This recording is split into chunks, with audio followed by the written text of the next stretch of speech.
Intrinsic safety is a highly effective protection technique, based on the principle of limiting the thermal and electric energy within the equipment and its interconnecting wiring. An intrinsic safety system involves three main components. An intrinsically safe field device. A safety barrier, the energy-limiting device. Intrinsically safe field wiring which connects the barrier to the field device. Intrinsic safety is a system concept, and it is necessary to consider the safety of each component of the system.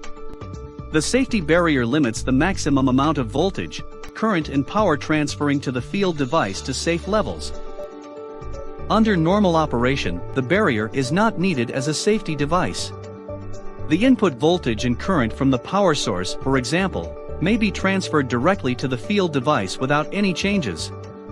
If a fault happens on the controller, on the other hand, and 250 volts is delivered to the input terminals of our safety barrier, the output voltage remains the same as the maximum allowable value, in our case is 24 volts for example.